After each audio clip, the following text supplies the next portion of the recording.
I'm one of the lucky ones. I made a little bit of money. I don't have 50 million to bet with you, but I do have 3 million to bet with you. So this is your offer. $3 million. You put 3, I put 3. Winner takes all. I'm 5 years out the ring. I'm a kickboxer. Joe Rogan just dropped the bombshell on why Jake Paul, the so-called boxing prodigy, turned down Andrew Tate's big fight offer. And get this, he didn't just reject the fight, he straight up kicked the $3 million to the curb. Yeah, you heard that right. So what's the deal here? Is Jake terrified of losing? Or does he only box when the odds are conveniently stacked in his favor? Seems like the only thing scripted here is his so-called career. If you want to fight and you want to send a contract, send one to me. I will take a few weeks break from living my retired life to kick the living out of a goofy, entitled dickhead like you. You know my name, Andrew Tate. Google it if you want to know more. Any day, any time. But don't worry, I'm going to break down all the reasons behind Jake's rejection, the savage call-outs from Andrew Tate, and how Joe Rogan tore into Jake's play-it-safe strategy. Buckle up, because this story is packed with drama, ego, and some hilarious truths you won't want to miss.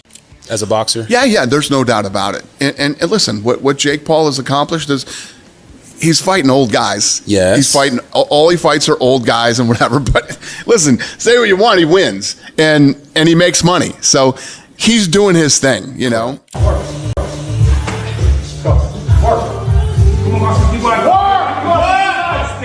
Come on, fight. Make it.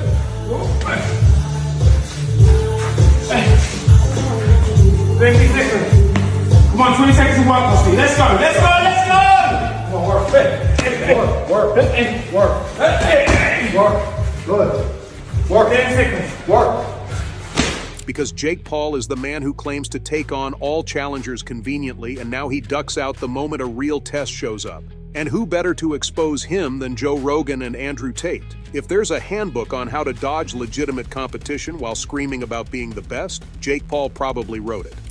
Yeah, he'll never do that, though. He knows. He knows way. One, he's under contract. And two, he's not his own boss. And two, he won't do it. He knows better. He might and say, it's funny to say, like, yo, Conor McGregor is scared of Jake Paul and will never box him. When Andrew Tate, former kickboxing champion and professional button pusher, called out Jake, the internet erupted. Tate wasn't playing games. He openly challenged Jake to a fight with a $3 million bet and an anytime, anywhere ultimatum. But instead of lacing up his gloves and stepping into the ring, Jake hesitated. Not the kind of hesitation that builds suspense. It was the awkward kind that makes you wonder if he's frantically texting his PR team for an excuse. Somebody like me, he'd mentioned me before, and there'll be people out there saying, oh, Carl Froch's talking about himself, he's after a payday. Listen, I'm not after a payday.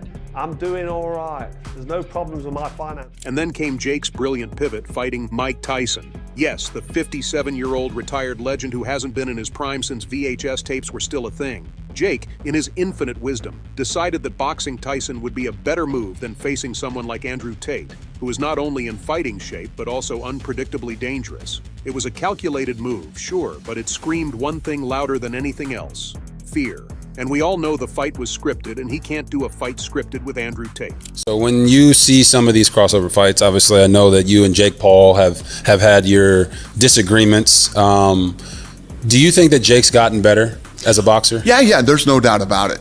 And listen, what Jake Paul has accomplished is he's fighting old guys. Yes. He's fighting, all he fights are old guys and whatever. But listen, say what you want, he wins. And he makes money. So he's doing his thing, you know? Let's not act like this is the first time Jake Paul has avoided a fight he couldn't control. His entire boxing career has been a masterclass in cherry-picking opponents. Former basketball players? Check. Retired MMA fighters who haven't boxed a day in their lives? Double check. And now, Tyson, a retired heavyweight with enough fame to sell tickets but not enough speed to pose a real threat. It's a pattern so obvious that even Jake's most loyal fans are starting to notice.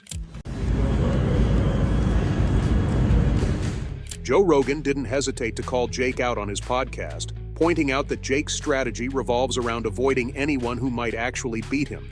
He's fighting old undersized guys, Rogan said, summing up what everyone else was already thinking. Jake Paul doesn't want to fight Andrew Tate because Tate is younger, faster, and far more unpredictable than any opponent Jake has faced.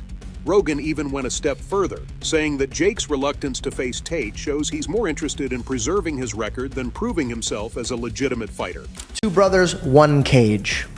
Jake Logan, you Tristan. Who comes out alive? You know what? I'm trying so hard to not start internet beefs. I'm really trying not to. You could say Jake and Logan, man. Bro, Don't worry about it. No, I can't lie. Bro, I'm going through life.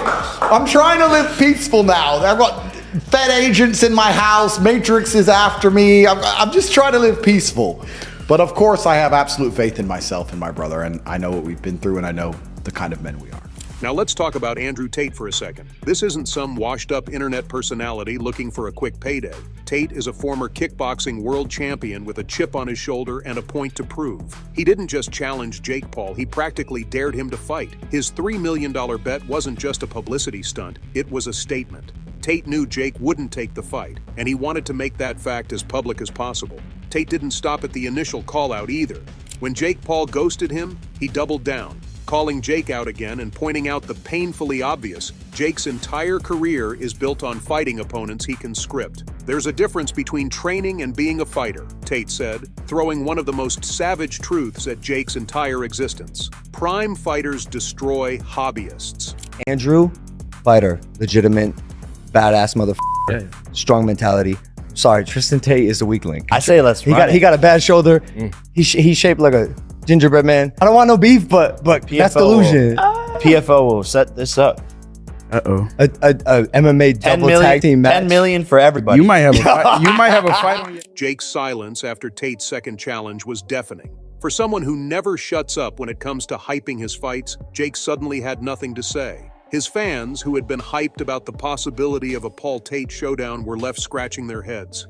And if this feels like Jake just got rocked by a verbal 1-2 combo, then slip the jab and smash that subscribe button, because this saga is delivering more hits than Jake ever will in a real fight. Let's break it down. Jake Paul chose to fight Mike Tyson instead of Andrew Tate because Tyson is safer. Yes, Tyson is a boxing icon, but let's not ignore the fact that he's 57 years old and well past his prime. Jake knew he could control the narrative in a Tyson fight. He knew it would sell pay-per-views because of Tyson's name, not because it would be a real challenge. We all know that fight was scripted. And most importantly, he knew it wouldn't put his carefully curated record at risk. Why don't you lose to an old man who's retired? I live in the real fucking world, Jake. There's a whole bunch of fighters out here who live in the real fucking world. Men who are dangerous and dedicated their lives to this sport and don't have a fucking fraction of the money you have because you managed to become a fucking clown. Contrast that with Andrew Tate, a fighter in his mid-30s in top physical condition with years of experience in combat sports. Tate is unpredictable, skilled, and absolutely not interested in playing Jake's game. If Jake stepped into the ring with Tate, he wouldn't just risk losing, he'd risk being exposed as the hobbyist Tate accused him of being. Go fight! Hey, fight! Hey, go fight! Hey, hey, work! Hey, work! Hey, work! Hey, work! Hey, work! Work! Hey, work! Hey, work! Hey, hey, hey! Keep going. Come on, work. Go, work. Come on, Marcy, keep going. Work! Come on, fight! Make it.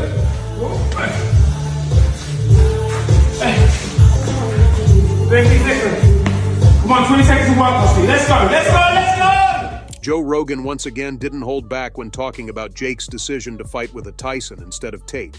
Jake Paul doesn't want a fight he can't control, Rogan said, cutting through Jake's facade like a hot knife through butter. And he's right, Jake Paul's entire career is about control. Controlling the opponents, controlling the narrative, and controlling the spectacle. Andrew Tate represents the one thing Jake can't control, a real challenge. If Jake thought his fans wouldn't notice his dodge, he was sorely mistaken. Social media lit up with criticism, and the backlash was brutal. Fans called him a coward, a fraud, and worse. Even some of Jake's supporters admitted that his decision to avoid Andrew Tate while fighting Mike Tyson was a bad look. The internet doesn't forget, and this move might just haunt Jake for the rest of his career. The best boxer on the planet is? Jake Paul. Why? I mean, who's doing it? I mean, if Mike Tyson says, let's do this, are you down? 100%. I'm gonna make Mike my girlfriend.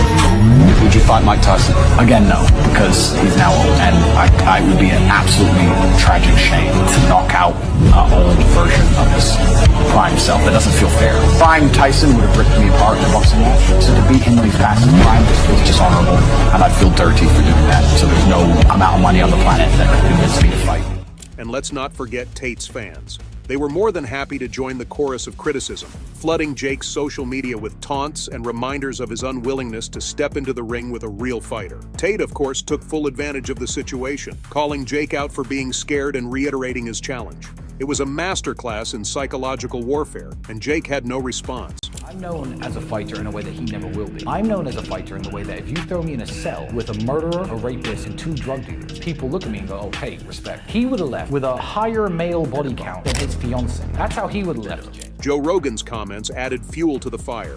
Rogan didn't just expose Jake's strategy, he completely dismantled it. He's avoiding young, competitive opponents, Rogan said, and it's hard to argue with that assessment. Every opponent Jake has faced so far has either been out of their prime, out of their weight class, or out of their depth. Fighting Andrew Tate would have been a chance for Jake to silence his critics and prove he's more than just a YouTuber with a decent punch. Instead, he chose the easy way out, and Rogan wasn't about to let him off the hook. Jake Paul's decision to reject Andrew Tate's fight offer has done more than just damage his reputation. It's exposed the core weakness in his entire brand. For years, Jake has built his career on the illusion of being a fearless competitor, but this saga has shattered that image. Fans now see him for what he is, a businessman more interested in selling fights than proving himself as a boxer. Jake Paul can fight. It's not like Jake Paul can't fight. Yeah. Jake Paul just won't fight anybody. And then there's the looming question. Where does Jake go from here? Does he keep dodging real opponents and risking further backlash? Or does he finally step up and face someone like Andrew Tate? The longer he avoids fighters like Tate, the more his reputation will suffer. Andrew Tate and Joe Rogan have exposed Jake Paul in a way that no opponent ever has. They've revealed the cracks in his armor, and now the whole world is watching. Jake can keep pretending he's the future of boxing, but as long as he keeps avoiding real challenges, that narrative will crumble. His empire of hype and half-truths is on shaky ground, and unless he changes course, it's only a matter of time before it collapses entirely.